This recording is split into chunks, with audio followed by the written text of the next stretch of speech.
दरिया हो या पहाड़ हो टकराना चाहिए। दरिया हो या पहाड़ हो टकराना चाहिए। जब तक न टूटे सांस जिए जाना चाहिए। जब तक न टूटे सांस जिए जाना चाहिए। यूँ तो कदम कदम पे हैं दीवारें थामने। यूँ तो कदम कदम पे हैं दीवारें थामने। कोई ना हो तो खुद से उलझ जाना चाहिए। कोई ना हो तो खुद से उलझ जाना चाहिए। नमस्कार, आपका अपने YouTube चैनल पर स्वागत है। दोस्तों, आप सभी को सबसे पहले विश्व पुस्तक दिवस की हार्दिक शुभकामनाएं, बधाइयाँ देता हूं। और मैं आप लोगों के साथ पुस्तक के मनुष्य के जीवन में क्या महत्व है, इसी के संबंध में मैं जानकारी शेयर करूंगा। और आप इस वीडियो को पूरा अवश्य देखें और इससे आप सीखेंगे कि कहीं न कहीं पुस्तक हमारे जीवन का अहम हिस्सा है। चलिए दोस्तों, हम बिना समय को विलंब किए शुरू करते हैं।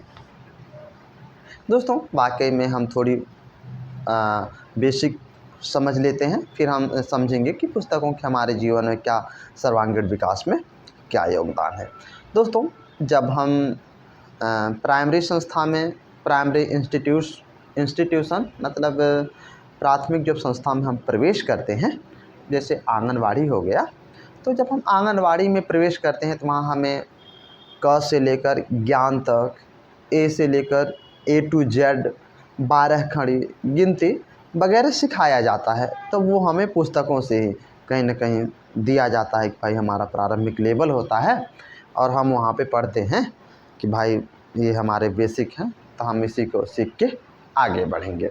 उसी के बाद हम प्राइमरी स्कूल में जो प्राथमिक विद्यालय में प्रवेश करते हैं, माध्यमिक विद्यालय में, फिर हाई में, फिर हायर सेकेंडरी में। उसी प्रकार से हम कॉलेज करते हैं।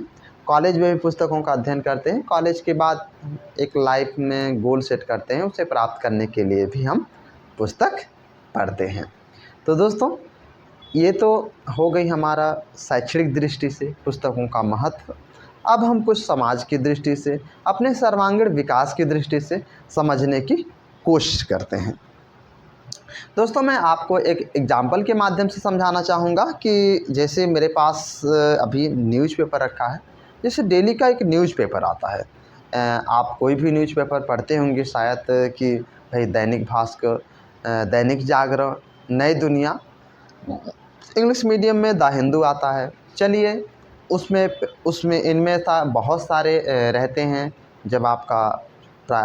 जब प्रथम जो फर्स्ट पेज होता है वो बहुत इम्पोर्टेंस होता है, हेडलाइन को आप देख के समझ जाते हैं और उसी के अकॉर्डिंग आप जैसे जैसे जाएंगे तो नगर की, मध्य प्रदेश की और खेल के बारे में, इकोनॉमिक के बारे में, बिजनेस के बारे में, हर एक चीज़ों के बारे में न्यूज रहता है, जिससे आप कुछ न कुछ जब पढ़ के उसके संबंध में आप जो समसामयिकी के बारे में आप जानते हैं। उसी में दोस्तों मैं आपको एक हिंट करना चाहूँगा कि उसी में आपका एक जो चैप्टर जो बिंदु रहता है, पॉइंट रहता है, वो रहता है सुविचार, सुविचार। ठीक है, तो आप जब सुविचार को पढ़े आप सुविचार। अब सुविचार को आप पढ़ने से आप सोच रहे होंगे क्या इससे क्या लाभ है ना। मैंने सभी पॉइंटों को जो हो गए उनको तो इग्नोर किया हूँ। मैं सुविचार को आपको सुविचार के माध्यम से समझाने की प्रयास कर रहा हूँ। दोस्तों, आप सुविचार लेते हैं, उसे आप पढ़ते हैं। पढ़ने के बाद आप थोड़ा अपने अंदर कुछ कमी महसूस करते हैं कि अरे यार, ये सुविचार तो इस प्रकार है। और जैसे मैं एक है कि आज का सुविचार जो था कि मनुष्य के जीवन में अध्ययन का महत्व क्या है, पुस्तकों का महत्व क्या है। तो इससे तो जैसे आप सुविचार पढ़ेंगे तो सुविचार जैसे आप पढ़े और उसको स्वयं से कंपेयर किए तो आप जब अपने आप को कमी पाएंगे। तो सुविचार पढ़ने से ही होता है कि आप अपने अंदर अपने आप को पहचानेंगे, आपके अंदर क्या छिपी हुई शक्ति क्या है, आपके अंदर कमजोरी क्या है, तो उसे आप उजागर करेंगे, है ना। तो जिससे आप जब समाज में आप उसी को आप समाज में अप्लाई करेंगे तो उससे पता चलता है कि अरे यार, समाज में बहुत ज़्यादा मतलब या फिर शांति है, सद्भावना है, समृद्ध है, विकसित हो रहा है हमारा समाज, या फिर आप उसमें पाएंगे कि नहीं यार अराजकता है, हिंसा है ना। तो ये आप जब रिलेट करेंगे तो आपका एक जो सोचने का नज़रिया है वो जो है थोड़ी सी अलग दृष्टि से हो जाएगा। कब? आप जब सुविचार को पढ़ेंगे, आत्ममंथन करेंगे और उसके साथ अपने आप को, स्वयं को और जो है अपने आसपास के वातावरण को जब आप रिलेट करेंगे तब आपको उस जो है अच्छा आपको एक सकारात्मक जो है रिजल्ट मिलेगा। ठीक है दोस्तों, ये तो हमने जाना कि सुविचार हमें सिखाते हैं कि हमारे अंदर जो छिपी हुई शक्ति है तो हम उन्हें पहचानते हैं, पहचान करके हम उस पर यदि हमारे अंदर कमजोरी है ना, जिसे हमें सुधारने की आवश्यकता है, हम उसे सुधारने की भी प्रयास करते हैं और आगे बढ़ते हैं। पहला एग्जाम्पल था। दूसरा एग्जाम्पल है मेरे पास एक महान महापुरुष की पुस्तक है, ये आप देख पा रहे होंगे। ये पुस्तक है हमारे भारत के मिसाइल मैन के नाम से जाने जाने वाले डॉक्टर APJ अब्दुल कलाम, जिनकी आत्मकथा है अग्नि की उड़ान, जो कि अरुण कुमार जी द्वारा लिखा गया है। अब आप इस पुस्तक से सीखिए कि उनकी जो जीवनी है ना दोस्त, जो डॉक्टर APJ अब्दुल कलाम की, इसमें पिरोया गया है ना, लिखा गया है।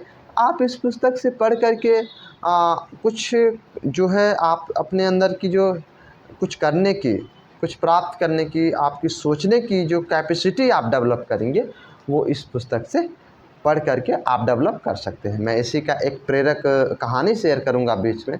एक समय की बात है जब doctor APJ Abdul Kalam sir Rameshwar में थे, तो जब द्वितीय विश्व युद्ध छिड़ा 1939 में, तो उसी समय जो थी ये न्यूज़पेपर जो है अपने चाचा शमसुद्दीन के साथ काम किया करते थे। और उस समय इन्होंने हेडलाइन में देखा कि भाई बाज़ार में जो था, जो इमली होता है दोस्तों, इमली के जो दाने होते हैं, बीज होते हैं, उसकी डिमांड मार्केट में बढ़ गया। तो इनको कारण का तो पता नहीं चला कि भाई किस लिए भी इमली का बीज मार्केट में बहुत ज़्यादा डिमांड हो रहा है। लेकिन ये जो है इमली जाते थे, इमली कलेक्ट करते थे और उसे इकट्ठा करके परचून की दुकान पर जाके बेच दिया करते थे और इनको वहाँ से कुछ पैसे प्राप्त हो जाते थे। तो दोस्तों मैं ये एग्जाम्पल इसलिए शेयर किया ताकि आप लोगों के बुक पढ़ने के प्रति इंटरेस्ट बढ़े और आप बुकों को पढ़ें, उसमें से अच्छा नॉलेज जो है ज्ञानवर्धक चीज़ें प्राप्त करें और स्वयं पर अप्लाई करें। चलिए दोस्तों, दूसरा हम देखते हैं। अभी दोस्तों हाल ही में एक्चुअली क्या था कि 18 अप्रैल को विश्व विरासत दिवस था, जिसमें से हमारे भारत के 2 प्रमुख जो महान प्राचीन ग्रंथ थे, पहला तो था श्रीमद् भागवत गीता, दूसरा था कि भरत मुनि द्वारा लिखित नाट्यशास्त्र, जो कि यूनेस्को जो है अपने धरोहर में शामिल कर लिया है। अब आप सोच रहे हो कि यूनेस्को क्या है, तो इसके बारे में हम एक आध दिन चर्चा करेंगे, लेकिन आप मोटा मोटी समझ लें कि भाई यूनेस्को एक संस्था है ग्लोबली, वैश्विक स्तर पर, जो कि विभिन्न देशों की जो वस्तुएं हैं, महत्वपूर्ण हैं, जो अपनी पहचान रखते हैं, उन्हें वो जो पहचान करता है और अपनी संस्था में शामिल करके उन्हें वैश्विक स्तर पर पहचान प्रदान करता है ना दोस्तों। तो उसी के थ्रू 18 अप्रैल को 2 महान ग्रंथों को शामिल कर लिया गया। और ये ग्रंथ दोस्तों हमें सिखाते हैं कि जैसे जो श्रीमद् भागवत गीता है, तो इसके माध्यम से तो जो है कि भगवान जो श्री कृष्ण जो है तो अर्जुन को तो इसका महत्व बताए, बहुत सारा चीज़ें इससे सिखाए, है ना, गीता का उपदेश भी दिया। तो उनके लिए बहुत ही अच्छा था उस समय। लेकिन जब हमारे जो भारत के एक महान महापुरुष हुए हैं बापू राष्ट्रपिता महात्मा गांधी, तो वो जो थे जब अपने आंदोलन कर रहे थे, यहाँ आंदोलन जब चला रहे थे भारत में, तो अब आपको पता होना चाहिए दोस्तों कि भाई हमारा भारत विविधतापूर्ण भाई देश है। अब विविधतापूर्ण देश है तो भाई धर्मनिरपेक्ष राष्ट्र है, इसमें कई सारे धर्म के लोग रहते हैं। भाई उस समय जब बापू आंदोलन चला रहे थे, भाई अराजकता और अहिंसा जैसे कई सारी घटनाएं घटती रहती थी। भाई बापू नेगेटिविटी मतलब बापू नकारात्मक महसूस करते थे, तो ऐसे अपने जो थे अपने घर में जाके रूम में जाके सोचा करते थे, अरे यार इतना नेगेटिविटी बहुत ज़्यादा सोचते थे। तो फिर उनको जो थे कि वो जो थे इससे प्रभावित थे, श्रीमद् भागवत गीता से। तो ये जो था श्रीमद् भागवत गीता का भाई बुक देखे, उसमें से देखे और उसमें एक विशेष श्लोक को पकड़े और पकड़ के पढ़े, अच्छे से पढ़ लिए। पढ़ने के बाद आत्म मंथन किए 10 मिनट तक। उसके बाद जो नेगेटिविटी था वो संपूर्ण दूर हो गया। तो आप श्रीमद् भागवत गीता का महत्व महात्मा गांधी जी से समझ सकते हैं कि जब वो इतने बड़े आंदोलन चला रहे थे और उसको जो थे उसको पढ़ करके स्वयं प्रेरक बने और उनका आंदोलन सफल भी रहा। तो हम लोगों को भी बुक पढ़ने की ज़रूरत है दोस्तों। तो ये थे, इससे हमें ये समझ में आता है दोस्तों कि जब अंग्रेज़ जो है शासन कर रहे थे, तो उस समय जो थे हमारे भारत के बहुत सारे जो बुक हैं और वस्तुएं हैं वो वैश्विक स्तर पर अपना पहचान प्राप्त करने के अधिकारी थे। लेकिन अंग्रेज़ों के समय वो मतलब उनको पहचान नहीं दिया गया वैश्विक स्तर पर। लेकिन हमारा भारत जो है 75 वर्ष आज़ादी के कंप्लीट कर चुका है।